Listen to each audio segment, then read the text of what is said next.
Al-Haddad. Beliau mengatakan kalau seandainya ada surga dengan segala kenikmatan itu, maka surga itu, kalau seandainya surga itu di atas, maka itu adalah di atasnya kota Tarim. Kalau seandainya ada surga di bawah, maka surga itu ada di bawahnya kota Tarim. Assalamualaikum warahmatullahi wabarakatuh.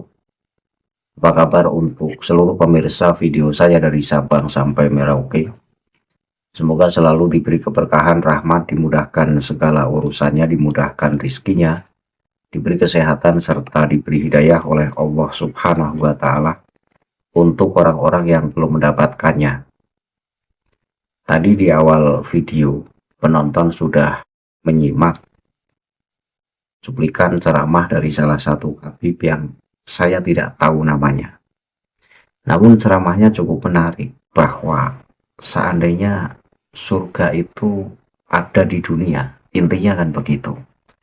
Kalau surga itu ada di dunia dan surga itu pantas di atas, maka surga itu pantas di atas kota Tarim. Atau kalau surga itu pantas ada di bawah, maka surga pantas di bawah kota Tarim. Ini sebuah ucapan yang begitu mengunggulkan betapa hebatnya kota Tarim, betapa bahwa Tarim itu disebut sebagai surganya dunia. Pada kesimpulannya kan begitu, Tarim adalah surganya dunia. Ya, ternyata memang Habib-Habib Ba'alawi dalam memuji kota Tarim ini tidak main-main. Bahkan tidak hanya para Habib-Habib zaman sekarang, Habib-Habib zaman dulu juga memuji kota Tarim dengan pujian yang luar biasa. Bahkan para penulis-penulis dari kalangan Ba'alawi ini juga betapa mengunggulkan kota Tarim. Ini luar biasa cara mengunggulkannya. Nah, sejalan dengan ceramah dari Habib tadi, saya juga menemukan satu redaksi kitab dari orang Ba'alawi yang isinya mencengangkan dalam memuji betapa hebatnya kota Tarim. Kitab ini kitab yang belum pernah saya baca, dan ini kitab agak tebal, ada 3 juz. Kitab yang berjudul Al-Bud'atul Muhammadiyah atau Hiroh. Ini ditulis oleh Habib Alawi bin Muhammad bin Ahmad Bal-Faqih. Nah, dalam kitab ini ada satu pembahasan terkait keagungan kota Tarim, dan saya cukup tercengang ketika membacanya. Bahkan penonton juga saya yakin akan tercengang ketika nanti saya tampilkan redaksinya di layar, kemudian kita kaji bareng-bareng, agar penonton tidak penasaran seperti apa isi dari kitab Al-Bud'atul Muhammadiyah atau Hiroh ini. Langsung saya akan baca dan redaksinya saya tampilkan di layar. Saya baca, ada di halaman 23. Sumiyat bismil malikil ladih tahotoha wa huwa Tarim ibnu Hadramauta wa min asma'i Tarima al-khonna'u bifathil ghaini al-mujamati wa nunil musyaddadati. Sumiyat bidzalika likasrati asjariha wa anhariha wa tusama madinata siddiqi radhiyallahu anhu li anna amilahu ziyadabna labidil ansori lamma da'a li bai'ati siddiqi awwalaman ajabahu ahlu Tarima walam yahtalif alaihi ahadun minhum wa kataba li siddiqi bidzalika fada'allahu ta'ala lahum bithalasi da'awatin antakuna ma'muratan wa ayyubaraka fi ma'iha wa ayyakthura fiha sholihuna. Artinya apa? Artinya dinamai dengan kota Tarim, dinamai dengan nama raja yang membangunnya, yaitu Tarim bin Hadramaut. Jadi katanya yang membangun kota Tarim yaitu raja yang bernama Tarim bin Hadramaut. Dan di antara nama-nama Tarim adalah Al-Ghona. Nama lain dari kota Tarim itu Al-Ghona dengan fathah pada huruf ghain dan nun yang bertasdid. Dinamakan demikian karena banyaknya pepohonan dan sungainya. Jadi Tarim itu katanya banyak pepohonan dan sungainya. Entah kebenarannya seperti apa, ini yang lebih tahu ya Gus Aziz Jazuli yang sudah lama hidup di kota Tarim.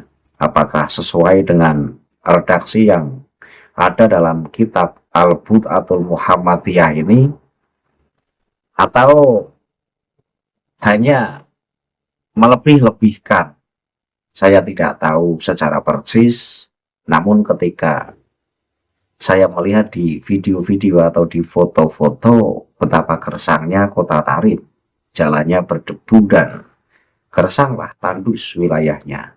Nah, ketika di sini ditulis bahwa disebut Al-Ghona, kota Tarim juga disebut sebagai kota Al-Ghona karena alasannya kotanya itu banyak pepohonan dan banyak sungainya. Ya kebenarannya wallahu alam, yang tahu ya yang pernah hidup di sana atau yang pernah ke sana. Dan dinamakan juga sebagai kota As-Siddiq, Abu Bakar Siddiq radhiyallahu anhu. Karena ketika gubernurnya Ziyad bin Labid al-Ansori menyerukan baiat kepada As-Siddiq, orang yang pertama kali menyambutnya adalah penduduk Tarim. Dan tidak ada seorang pun dari mereka yang menyelisihi hal tersebut. Ia lantas menulis surat kepada As-Siddiq mengenai hal itu, maka Nabi atau Abu Bakar As-Siddiq mendoakan mereka dengan 3 doa. Karena respon positif orang-orang Tarim di bawah kepemimpinan Ziyad bin Labid al-Ansori dalam menyambut baiat, sehingga Rasulullah atau Abu Bakar ini mengapresiasi kepada orang-orang Tarim, sehingga mendoakan dengan 3 doa katanya. Doa yang pertama, agar kota tersebut menjadi kota yang makmur. Ini entah doa Nabi atau doa Abu Bakar As-Siddiq, saya tidak tahu. Kemudian doa yang kedua, agar kota Tarim diberkahi airnya. Airnya itu berkah. Jadi air di kota Tarim itu penuh berkah katanya. Yang ketiga, agar diperbanyak orang-orang saleh di dalamnya. Nah, 3 doa dari Nabi Muhammad atau dari Abu Bakar Siddiq terhadap kota Tarim yang tidak pernah dimiliki oleh kota-kota lain, yaitu karena katanya Rasulullah sudah mendoakan kota Tarim, yaitu kotanya agar makmur, agar airnya diberkahi, agar diperbanyak orang-orang saleh. Namun setelah saya telusuri bahwa riwayat semacam ini adalah riwayat yang tidak punya sanad. Artinya ini adalah cerita lokal dalam mengunggulkan kota Tarim, sehingga membuat cerita-cerita palsu yang sanadnya tidak bisa dipertanggungjawabkan. Nah, ini perlu dipahami bahwa ini adalah cara orang Tarim, cara orang-orang Balawi, karena yang suka membesar-besarkan kehebatan kota Tarim ya orang Balawi, sehingga membuat cerita-cerita palsu. Katanya Rasulullah mendoakan kota Tarim dengan 3 doa, padahal ini tidak ada sumber riwayatnya. Dari mana sumber riwayatnya? Ini adalah cerita yang tidak ada sanadnya. Kalau memang Rasulullah atau Abu Bakar benar-benar mendoakan kota Tarim, tentu mustajab dong kota Tarim benar-benar menjadi makmur. Nyatanya kota Tarim kota yang gersang, kota yang tandus. Kalau kota Tarim diberkahi airnya, nyatanya ada sumur Barhut, yang mana sumur itu sumur yang airnya keruh dan katanya baunya tidak enak. Nah, kalau memang kota Tarim dulu banyak orang saleh, banyak ulama, Ini saya sepakat. Karena sebelum Ba'alawi masuk di wilayah Hadramaut, itu memang di sana sudah terkenal sebagai kota ilmu. Tapi bukan Ba'alawi. Jauh sebelum Ba'alawi masuk di Tarim, di sana sudah terkenal sebagai wilayah orang-orang yang saleh, kota ilmu. Saya lanjut membaca redaksi dari kitab Al-Bud'atul Muhammadiyah karena ada hal yang nanti kita tercengang di sini. Walihada kana Syekhu Muhammad bin Abi Bakrin ba'abad yaqulu inna siddiqa radhiyallahu anhu yasfa'u li ahli tarimah khosotan wa kana idza dzukirtu indahu yaqulu sa'idu ahluha wa kana yaqulu aidan idza kana yaumul qiyamati akhadha Abu Bakris siddiqu akhadha Abu Bakrin as-siddiqu ahla tarimah kullahum qabdatan fi yadihi wa ramahum fil jannati. Artinya apa? Artinya karena kota Tarim itu adalah kota yang dimuliakan, kota yang didoakan oleh Rasulullah dengan doa yang spesial, maka Syekh Muhammad bin Abu Bakar Ba'abad berkata, ya, perkataannya gimana? Sesungguhnya Abu Bakar Siddiq radhiyallahu anhu memberikan syafaat khusus bagi penduduk Tarim. Nah, ini. Jadi katanya Abu Bakar ini memberikan syafaat khusus kepada penduduk Tarim. Dan apabila beliau disebut di sisinya, beliau berkata, penduduknya telah berbahagia. Beliau juga berkata, apabila hari kiamat tiba, Abu Bakar Siddiq akan mengambil seluruh penduduk Tarim dalam satu genggaman tangannya, lalu melemparkannya mereka ke dalam surga. Ini katanya ya, katanya. Dikatakan oleh Habib Muhammad bin Abu Bakar Ba'abad bahwa Abu Bakar Siddiq itu mengatakan, nanti ketika hari kiamat, Abu Bakar ini akan mengumpulkan seluruh penduduk Tarim dalam satu genggaman, kemudian akan dimasukkan ke dalam surga. Bisa disimpulkan bahwa seluruh penduduk Tarim bakal masuk surga karena mendapat syafaat khusus dari Abu Bakar. Coba nalar yang waras, penjelasan semacam ini kok sampai diyakini oleh umat muslim, sementara tidak ada sumber baik hadis atau athar, itu nggak ada. Nah kalau nggak ada, kenapa yang kayak gini kemudian digembar-gemborkan sebagai sebuah kebenaran? Kan sangat aneh ketika Abu Bakar benar-benar menjamin seluruh penduduk kota Tarim itu bakal disyafaati Abu Bakar dan nanti akan dikumpulkan dalam satu genggaman tangan Abu Bakar lalu dimasukkan ke dalam surga. Ya, apakah semua penduduk Tarim itu muslim semua? Ini yang perlu menjadi pemahaman. Ya, kalau penduduk Tarim itu ada yang muslim, ada yang tidak, ini kan janggal. Masa semua penduduk Tarim mau tukang maksiat atau tidak akan ditolong oleh Abu Bakar dan akan dimasukkan ke dalam surga. Nah, cerita-cerita yang semacam ini kemudian dibawa dari Tarim ke Indonesia. Di Indonesia, Habib-habib ceramahnya ya nipul, membanggakan kota Tarim, menghebat-hebatkan kota Tarim, katanya kota Tarim kota yang penuh berkah. Ya ternyata memang Habib-habib Ba'alawi sukanya begitu. Kitabnya saja penuh kebohongan.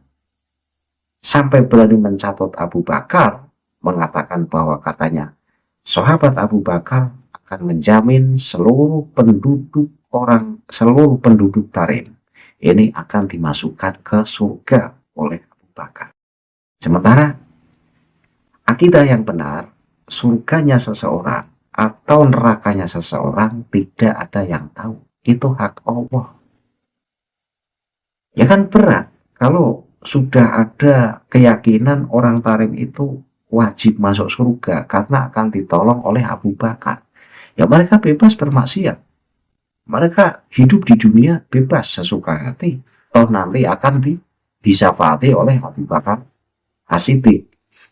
Nah, kan ini kitab Al-Bud'atul Muhammadiyah atau Hiroh yang ditulis oleh Habib Ba'alawi. Isinya juga nggak karuan. Dongeng-dongeng yang pujian-pujian luar biasa untuk kota Tarim.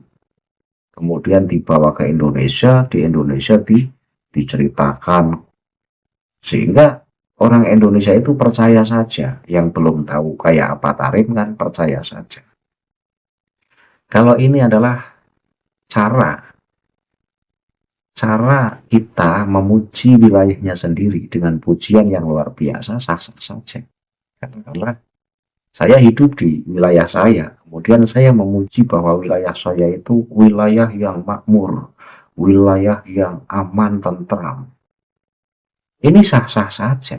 Tapi ini jangan dijadikan asumsi umum orang untuk mempercayai.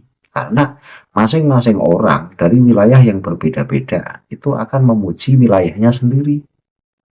Itu sebagai bentuk kecintaan kita kepada tanah air kita. Lah kalau orang Balawi kan tidak. Cerita kehebatan-kehebatan Tarim padahal tidak sesuai dengan fakta kemudian dibawa ke Indonesia. Dijadikan dakwah. Jadi cerita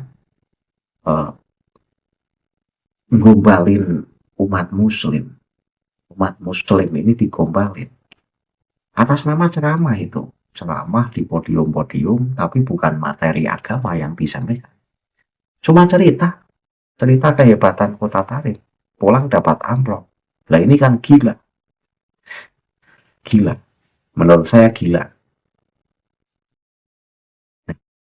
Saking mengunggulkannya kota Tarim sampai berani berbohong, mencatut nama sahabat Abu Bakar bahwa katanya Abu Bakar As-Siddiq ini nanti di hari kiamat menjamin seluruh penduduk Tarim akan dikumpulkan dan akan dimasukkan ke dalam surga. Ini saya tolak. Kemudian saya lanjut. Masih di kitab Al-Bud'atul Muhammadiyah.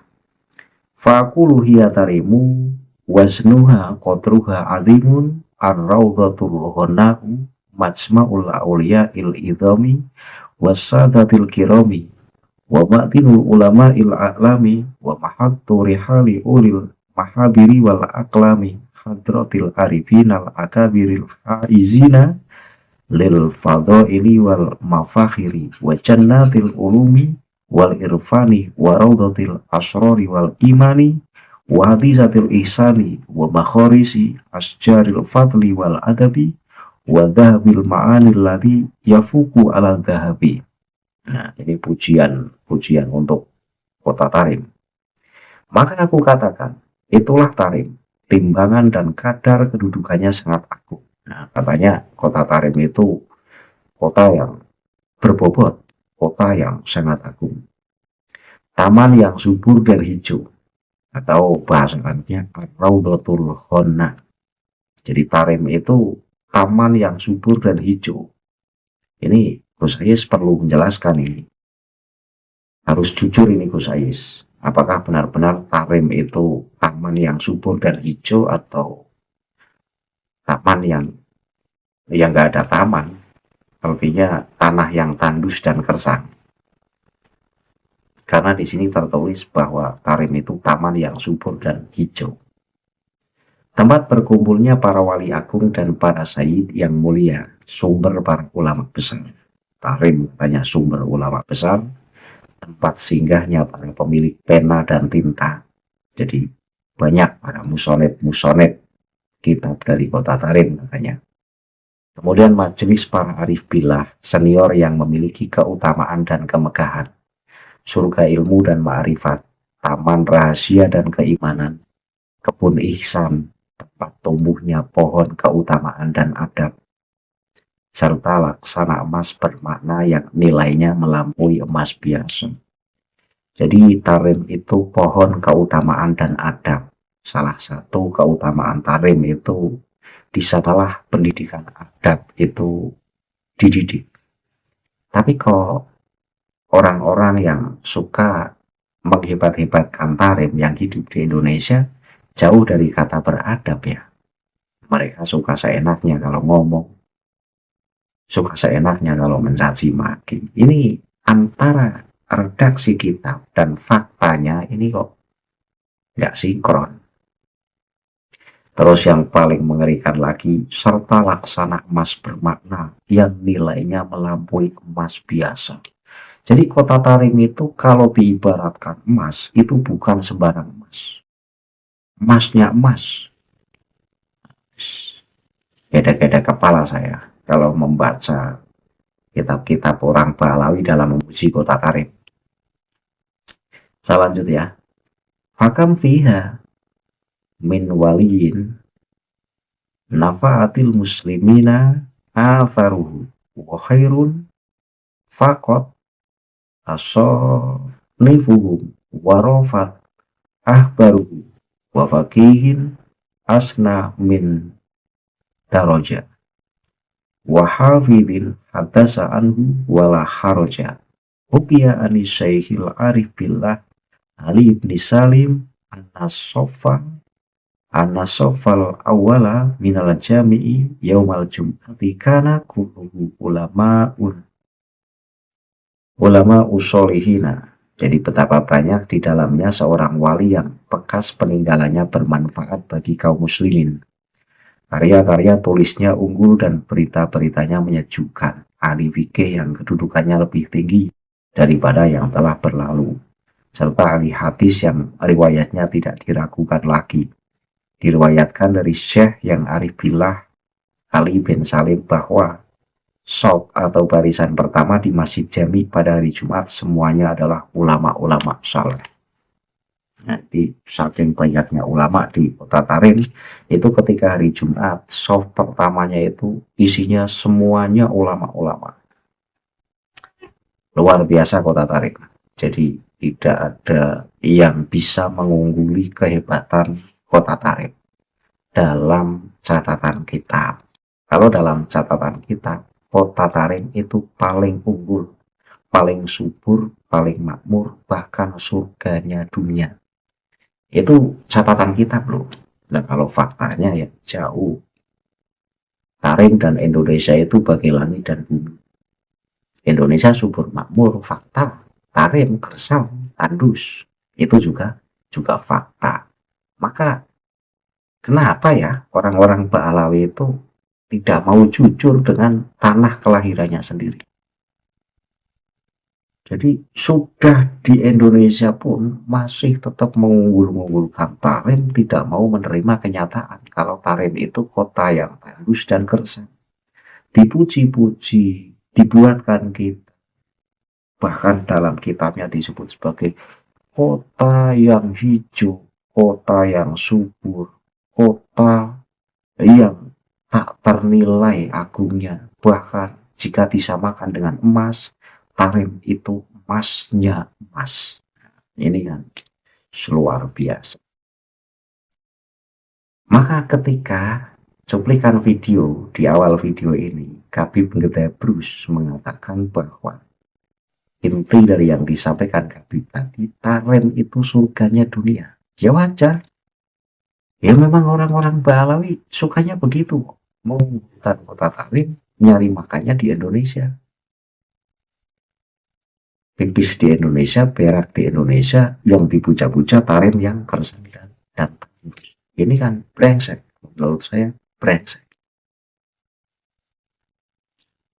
Nah intinya apa? Intinya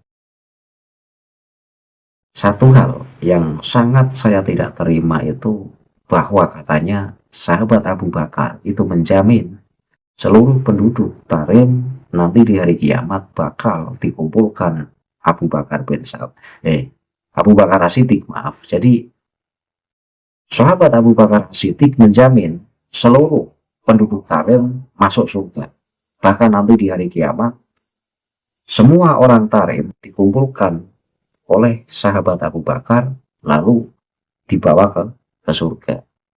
Ini sebuah riwayat yang palsu, tidak ada sanadnya sama sekali, sehingga wajar kalau saya sebut kitab-kitab Balawi itu kitab yang penuh kebohongan dan harus selalu kita kaji dan kita teliti agar tidak menyesatkan umat muslim di Indonesia.